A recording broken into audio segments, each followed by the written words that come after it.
20 तीर्थंकरों, अनंत मुनियों एवं भव्य जीवों की चैतन्य विद्युत धारा से विद्योतन भूमि श्री शम्मेद शिखर जी का कण कण पूजनीय है। इस भूमि की स्पर्शन मात्र से ही कण कण की दिव्य ज्योति से हमारा हृदय ज्योतिर्मय हो उठता है। ऐसा तो पर्वत के कण कण का अपना महत्व है, लेकिन कभी कभी किसी खास स्थान का महत्व किसी खास कारण से अधिक हो जाता है। हाँ, वह स्थान चमत्कारी बन जाता है। जी हाँ, हम उसी चमत्कारी स्थान की जानकारी आपको दे रहे हैं। हमारे पूर्वजों से पीढ़ी दर पीढ़ी मिलती आई है और आज वह मान्यता बन गई है। शम्मेद शिखर महत्व नामक ग्रंथ में वर्णित है कि कौशांबी नगरी के राजा उद्योतक कोढ़ रोग से ग्रसित था। चारण रिद्धिधारी मुनि अरिंजय एवं मित्रंजय के निर्देश अनुसार राजा ने शम्मेद शिखर की यात्रा की और भगवान सुपार्श्वनाथ की टोक पर पहुंचा।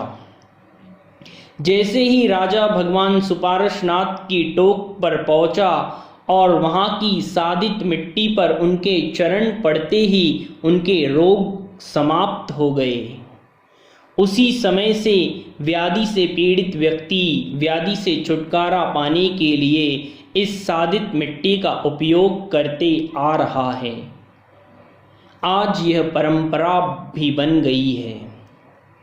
सिद्ध क्षेत्र श्री शम्मेद शिखर जी पर तीर्थंकर सुपार्श्वनाथ भगवान की टोक के आसपास की टोक से 15 फीट छोड़कर की मिट्टी चमत्कारी है।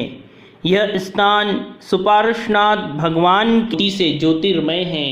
भगवान ने अपनी दिव्य शक्ति से यहाँ की मिट्टी को जन कल्याण हेतु साधित किया है। यह मिट्टी व्याधि हरणीय है। असाध्य व्याधियों से पीड़ित व्यक्ति जब पूरे विश्वास और श्रद्धा के साथ इस साधित मिट्टी को शीतल नाला अथवा साधारण पवित्र जल से गीला कर अपने पीड़ा वाले स्थान पर लगाता है तो वह पीड़ा से मुक्त हो जाता है। ऐसा कहा जाता है कि शुद्ध होकर 20 दिनों तक यदि लेप किया जाए तो भगवान पार्श्वनाथ की एक माला फेर कर तो उसकी संपूर्ण व्याधियों का नाश हो जाता है। यह मान्यता अति प्राचीन काल से चली आ रही है। साथ ही यह भी मान्यता है कि यह मिट्टी सिर्फ व्याधि हरणीय ही नहीं बल्कि दुख हत्री, सुखकत्री, शांति कारिणी, भय निवारणी भी है। यहाँ की सादित मिट्टी को यदि मकान की नींव के चारों ओर छिटक कर मकान बनाया जाए तो उस घर में बराबर शांति बनी रहती है। वास्तव में इस सादित मिट्टी से हमारी आत्मा शक्ति विकसित होती है और इससे दुख आदि से छुटकारा भी मिलता है। यह भगवान सुपार्श्वनाथ की प्रभास कूट के नाम से विख्यात है।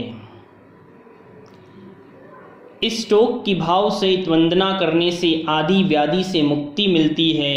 वन्य जीव जो रोगग्रस्त होते हैं वे अपनी रोग मुक्ति के लिए इसी मिट्टी का स्पर्शन करते हैं।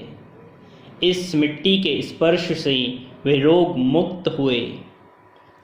हम भी भगवान सुपार्श्वनाथ की भक्ति करें और जब भी शम्मेद शिखर जी जाए तो जरूर वहाँ की मिट्टी को अपने मस्तक पर धारण करके भगवान की जय जयकार करें। पारस रे तेरी कठिन डगरिया